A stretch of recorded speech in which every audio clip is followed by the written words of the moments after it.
எங்க அப்பா அம்மா சாகும் போது எங்களுக்கு வெறும் ஆடு 5 ஆடு தான் வச்சுட்டு போனாங்க. 5 ஆடு? ஆமா. பரவாயில்ல. அந்த ஆடு நீ குத்தவும் கூடாது, வெட்டவும் கூடாது, உசுரும் போக கூடாது, மசுரும் போக கூடாது. எங்களுக்கு பிரிச்சு கொடுத்துட்டீங்கன்னா என் தங்கச்சி உங்களை கல்யாணம் பண்ணி வைக்கிறேன். எப்படி அந்த 5 ஆட்டை நீங்க அண்ணன் தங்கச்சி 2 பேருக்கு சரியா பிரிச்சு கொடுக்கணும். பிரிச்சு கொடுத்துட்டீங்கன்னா எப்படி குத்தவும் கூடாது, எப்படி வெட்டவும் கூடாது, உசுரும் போக கூடாது, மசுரும் போக கூடாது. தங்கச்சி கூட இப்ப உங்க தங்கச்சி கூப்பிடு, இப்ப நான் பிரிக்கிறேன். கூப்பிடுறா. இங்க இருக்கணும், போக கூடாது. கூப்பிடு. தங்கச்சி இது எப்படி பிரிக்கணும்னு கேக்குறேன். 5 ஆட்டை அண்ணனுக்கும் தங்கச்சிக்கும் 2ஆ பிரிக்கணும்.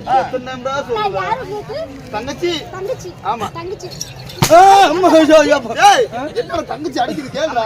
ஈரமா அது அவங்க அண்ணன் ஒரே தத்துவம் சொல்லி இருக்கிறா.